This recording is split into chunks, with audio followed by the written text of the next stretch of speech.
more is not better. You don't have to be busy to be successful. Some weeks you're going to have to work 14-hour days. Other weeks you're not going to have to work at all. And acknowledge to yourself that on the weeks where you don't have to work at all, it's okay. People like who are in business and entrepreneurship and all this kind of stuff, they struggle with these concepts, like these things you're talking about. And I believe them to be true. Like, I think what you're singing here is correct. If somebody was, let's say let's reframe it, they're pursuing something they find worthy to make a billion people happy. At the start, let's say they're starting from nothing. At the start, do they have to work hard? Do they have to? No. Okay. 100% not. Look, they all do. And I did too. Yeah. Okay. I think that's the hard thing, is looking outward towards you. Is like, if I were to take the opposite opinion, it would be like, well, it's easy for you to say because you've been there. It's not easy. But isn't that why people always ask for someone who has seen other things to be their consultant or mentor or whatever? Mm-hmm. The truth is this. The truth is, I've co-founded 28 startups, right? I will promise you, the problem with a startup founder is not that it's supposed to be shitty, okay? It's that they think they need to get 100% of everything correct for it to succeed, okay? And the reality is only 15% of everything that will ever surface in your day matters, okay? The problem is because you're not experienced enough to tell which 15%, you address everything. And what does that mean? It means you distribute your bandwidth over 100 things instead of 15. And so each of them gets less attention, including the 15. Okay? And then things become even more stressful. So I always ask people, if people ask for my business recommendations, I say, choose what it is you're going to work on before you choose how much time you're going to dedicate to it. Right? And most of the time, 95% of all things don't matter. I'm filming a documentary, for example, and our producer is highly organized, right? And so there are so many plans over layers, over contingencies, so that I show up exactly at 9:20, at 8:30 for a 9:30 filming. I'm not going to do that, okay? I'm going to show up at 9:15. That's enough buffer. Right? And by the way, because I showed up at 9:15 and I didn't have to wake up at 6 a.m. in the morning, I'm going to do better at 9:30, right? And of course, her view and her task and her job is different than mine. Her task is to make me show up on time. My task is to make me show up feeling great, completely organized, in my head, rested, relaxed, okay? And it's up to me. I'm the founder. So I can follow and say, oh yeah, absolutely. Let's not wake up at 5:30. Let's wake up at 4. Let's show up at 8. That's even more sure. Why? Okay. I get the choice to say, no, I'm going to be there at 9:15. It's going to be perfect at 9:30 and life is fine. Right. And most startup founders, most anyone who is motivated by a passion forgets that. You forget that I would write a better book if I wrote one book rather than write 3. I would write a better book if I wrote a book that was 8 chapters, not 80. Okay? I would write a better book if I actually listened to and learned about specific concepts very deeply, not spread myself across every view of that concept. Right? There is enormous value to choosing what it is you're going to dedicate your life to. And most of us don't do that. And then we blame life for being busy.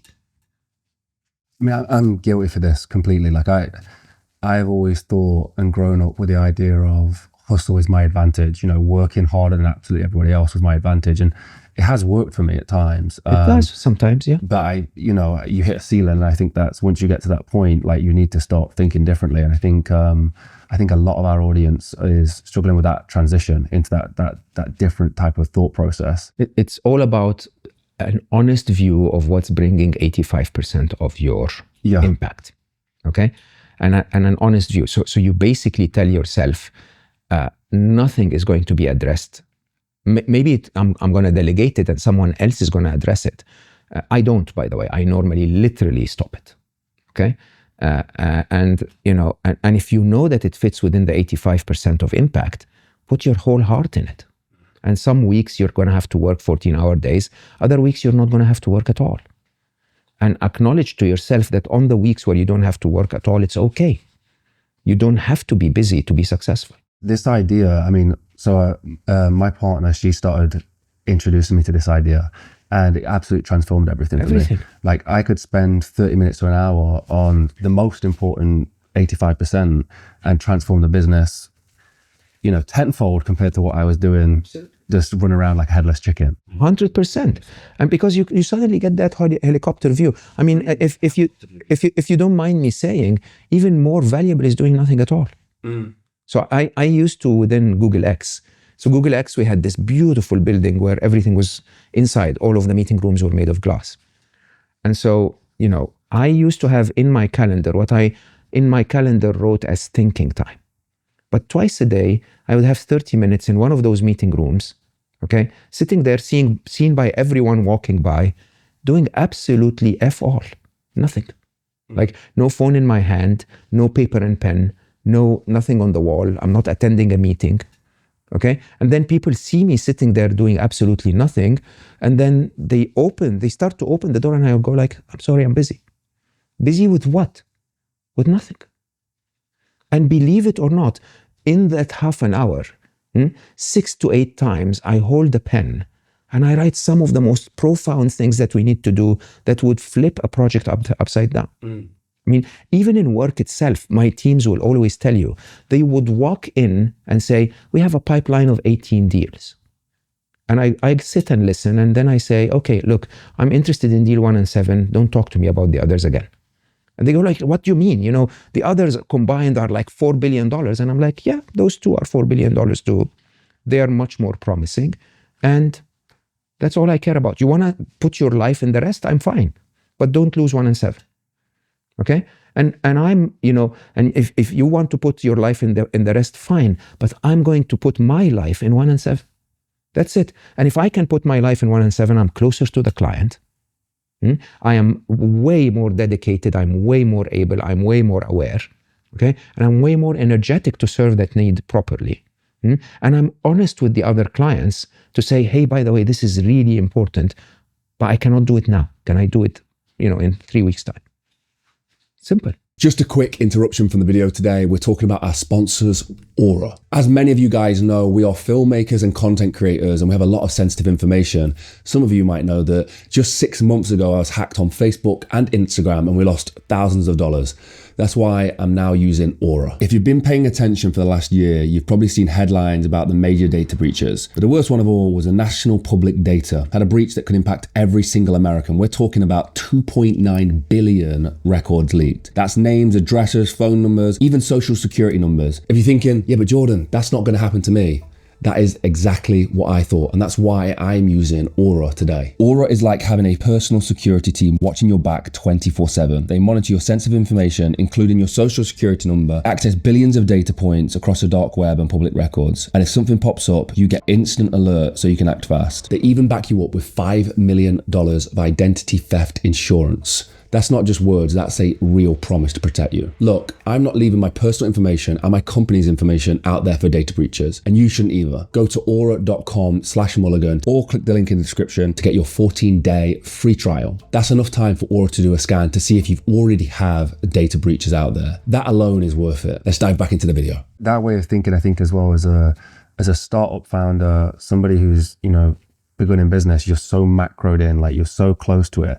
Having that helicopter view is like absolutely the most refreshing perspective once you eventually. So remember when we spoke about burnout?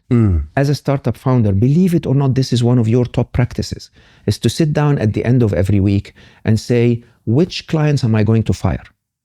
Okay, which tasks am I going to stop doing? Because they're taking a lot of my energy and they're not giving me ROI, right? And believe it or not, there are those clients that show up, ask for your time, complain all the time, negotiate everything, make everything horrible, and drain the hell out of you. If you fire them, you'll make a lot more money. If you simply tell them, oh, you don't fire them like, oh, you know what, I don't want to work with you anymore. The next time they ask you for a difficult task, you go like, I'm really sorry, I don't think my organization is capable of doing this. Why don't you go to my competitor? That's a really good idea. Like, go to my competitor, go with all of your crap. I'm very, very delighted to hand you. Do you want their contacts? Right? It's really, really the smart thing to do. I think fear makes us not want to miss out on any opportunity. Yeah. And by engaging in all of them, we end up missing out on all of them. I also think, as you're saying this, and I'm thinking, if like me doing 4 or 5 hours, I know that good would come from that. You know, the idea of, especially as like doing artistic work, like filmmaking or Yeah, absolutely. writing, you know, those creative elements massively help. But also the idea of giving up that addiction almost sounds so difficult. It is difficult, but everything worthwhile is. Here's the other interesting thing that I see quite a lot is people working, you know, 12, 14-hour days, but then when they do burn out, they're out for weeks. 100%. And they're destroyed. And if they're just being efficient with their time, they could continue that consistently. I think you really need to compare high performers to Formula One cars. Okay? You're constantly trying to tune the car. Not for every race, for that one race. Right? And by the way, you know for a fact that you overtune it. If you overtune it, you're going to have an accident and lose the race. Right? It's all about truly and honestly. So I'm old, but I constantly look at myself and say, that wasn't efficient. You could have done that differently. That wasn't joyful. You could have done that differently. That wasn't justified. You could have done that differently. Okay? You know what? The only asset I have in life is my time. That's the only thing that I come to this world with. Okay? And if I put the time in horrible things, and I remember the idea of 18 clients and I'm only interested in 1 and 7, and most of the time my head of sales or country manager or whatever would go like, but 1 and 7 will take us a day a week to work on. Like, we can also work on the others. And I would normally say, no, go have a cup of coffee with your people. It's more valuable than working on the others. It's so interesting how more is not better. I agree. And it's so hard to, you know, wind that thinking back. And it's really difficult. Fear is very difficult. Yeah. You're afraid that if I lose one, maybe it's better to have a portfolio approach. When I was a stock trader in my young years, it really puzzled me. They'll tell you, you need to have a portfolio of 16 stocks so that if some of them, lose and some of them win, you're okay. And I'm like, why do I buy the ones that lose? Why don't I just buy the ones that win? Yeah. Like, it's almost like, you know what? Because you don't want to put in the effort to really study deeply and make sure that you did your homework, just buy a few and gamble and everything will be fine. Mathematics will help you. The luckiest of all of us are those who own the world, but the world doesn't own them. The only asset I have in life is my time. That's the only thing that I come to this world with.